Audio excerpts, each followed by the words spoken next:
Sudarlun, polemik APBA 2017 antara dipergubkan atau dikanunkan telah memantik reaksi dari banyak kalangan di Aceh. Tak terkecuali para mahasiswa yang tergabung dalam Kesatuan Aksi Mahasiswa Muslim Indonesia atau KAMI Aceh. Rabu kemarin mereka mendatangi kantor Gubernur Aceh guna melancarkan aksi terkait tarik ulur APBA 2017 antara eksekutif dan legislatif. Tiba di kantor gubernur, mahasiswa langsung menggelar aksi di bawah kawalan ketat pihak kepolisian dan Satpol PP. Dalam orasinya mereka meminta pelaksana tugas Gubernur Aceh, Sudarmo, agar tidak gegabah dengan langsung mempergubkan APBA 2017. Mana yang mimpin? Itu Pak, belakang Pak. Hah? Ya. Oh.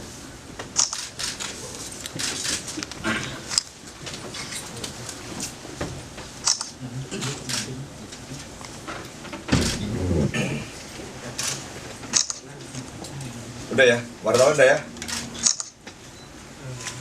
Izin teman-teman wartawan mungkin ambil gambar sebentar. Setelah itu mohon maaf untuk menunggu sebentar di luar. Pak Gubernur mau ketemu langsung. Setelah itu mungkin nanti akan dijelaskan.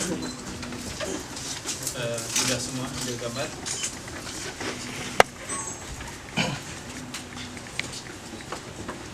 Oke, mohon izin teman-teman media untuk menunggu di luar sebentar.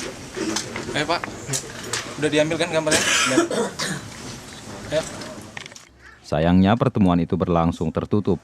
Awak media hanya diizinkan masuk sebentar untuk mengambil foto sebelum pertemuan berlangsung.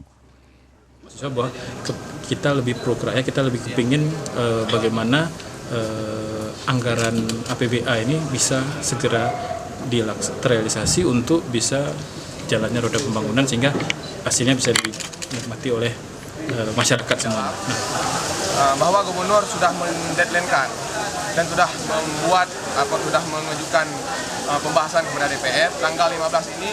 Pembahasan kanun APBA sudah disahkan, harus disahkan. Kalau misalnya tidak tanggal 15 ini tidak disahkan, otomatis Pak Gubernur akan mengambil alih sendiri dan juga akan mempergubkan dan juga akan memintakan kepada Kemendagri untuk segera dipergubkan agar Banda Aceh, Hari Mahardika, Serambi On TV.